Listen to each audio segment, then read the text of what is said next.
Hello everyone, welcome. This is your 7th chapter. It is frames. So the HTML tags that divide a browser screen into two or more HTML recognizable unique regions is the frame set tags. Each unique region is called a frame. Each frame can be loaded with a different document and hence allow multiple HTML documents to be seen concurrently. So you can place multiple HTML documents in a single browser screen. Okay, so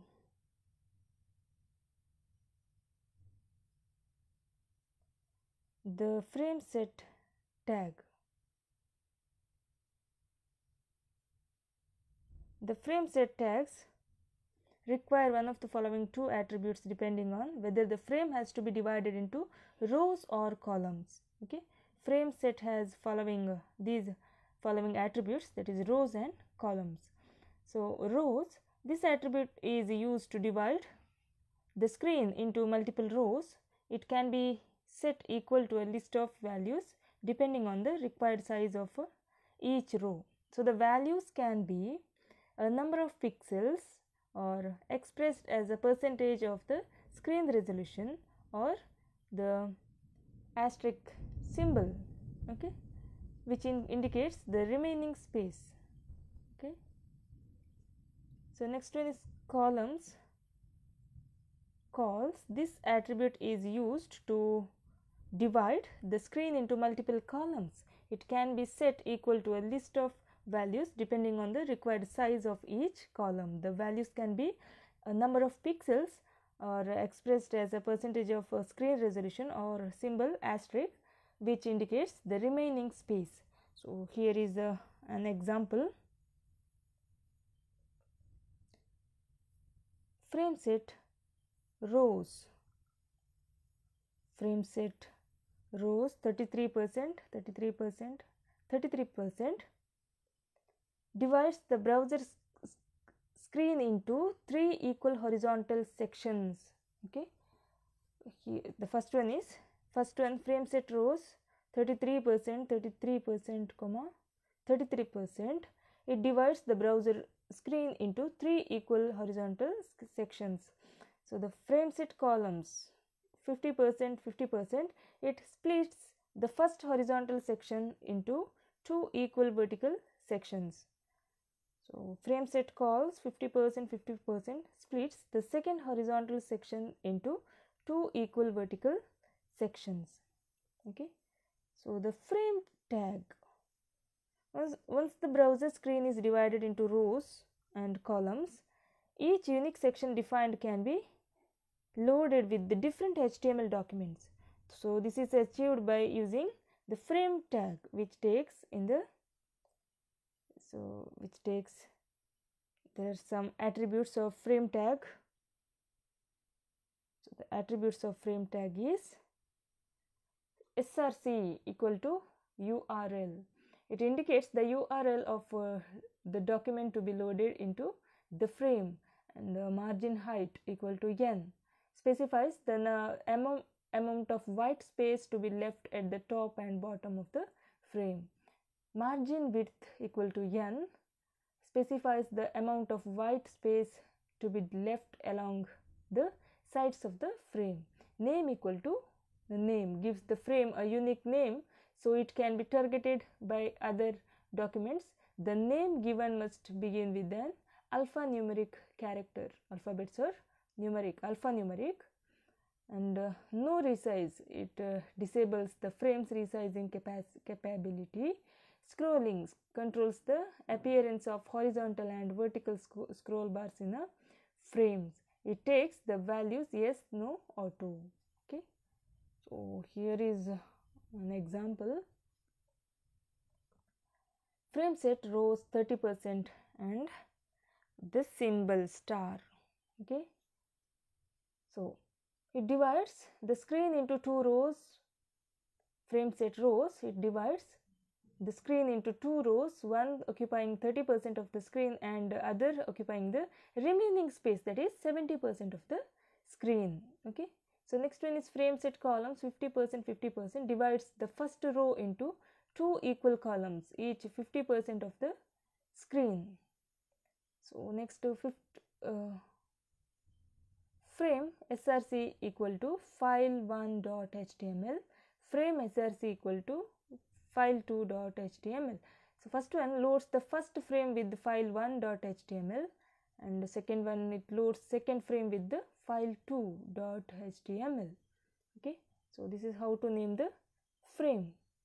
So frame set columns 50% 50%, it divides the second row into equal columns 50% of the screen. Frame src file3.html, frame src equal to file4.html, it loads the first and second frames, first frame with file3.html and second frame with the file4.html. Okay, so here is the output of the, say the browser window is splitted into 4 unique regions. So these are called frames.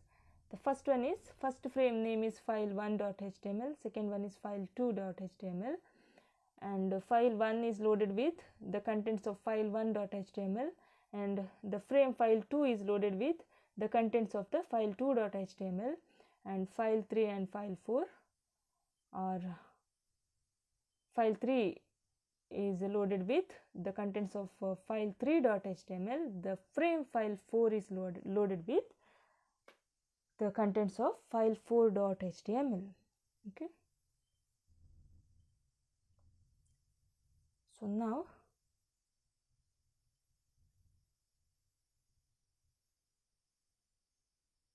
targeting named frames. Okay, whenever a hyperlink which loads a document in a frame is created, the file referenced in the hyperlink will be opened and will replace the current document that is in the frame. So here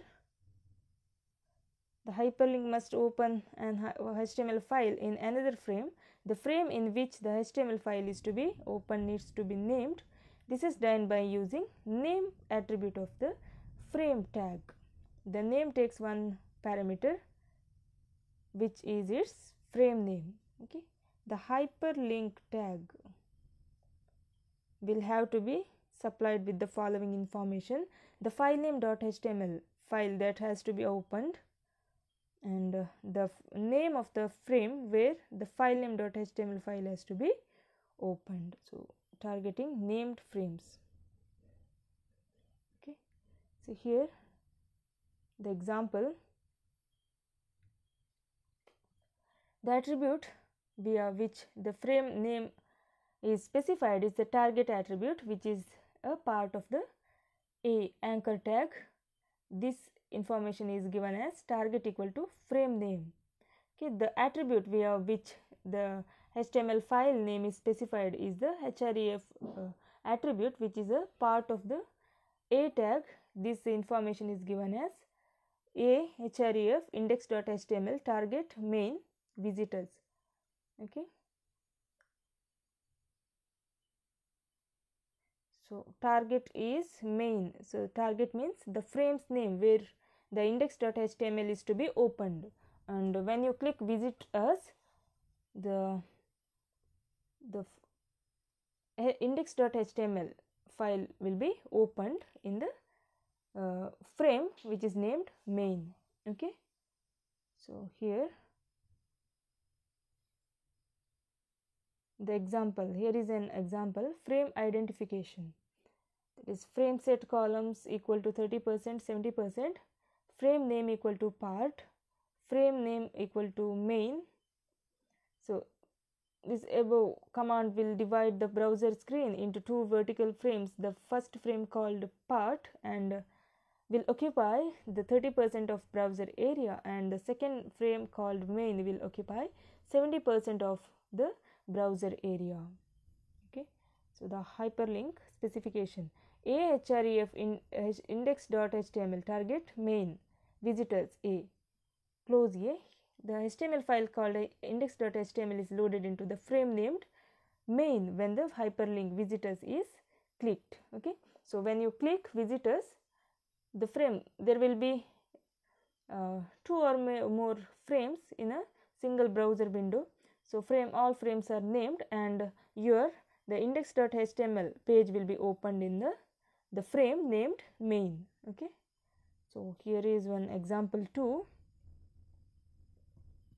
The frame set rows 70%, and frame source header.html, margin height, margin width, and name is frame 1.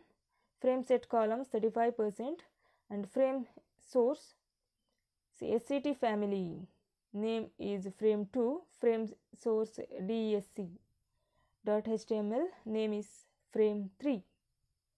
Okay, and see here the code listing for header.html, code for header.html. See here you have included frame src as header.html, isn't it? See the header.html. So you should write the content for this header.html and sct family.html, DESC for .html. Okay, see the header.html contains body background equal to images texture 1, font face is given, and center h2 the sct family.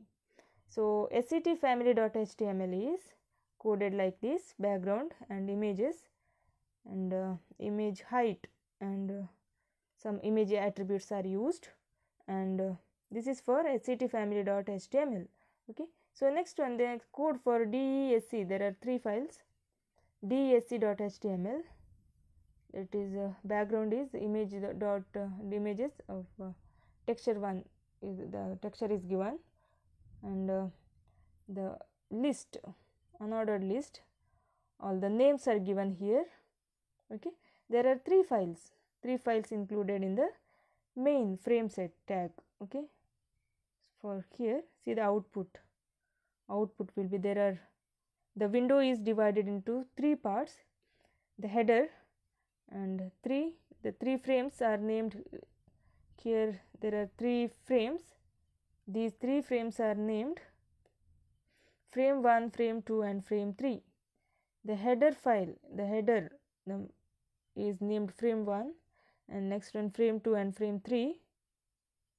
Okay, see the header, the sct family, that frame contains the sct family, and frame, this is frame, there is frame 2, and the picture contains, if the frame 2 contains this picture, the sct family and pictures, and frame 3 contains all the names. Okay, frame 3 contains all the names. You just please try this program and you will understand it better. Okay.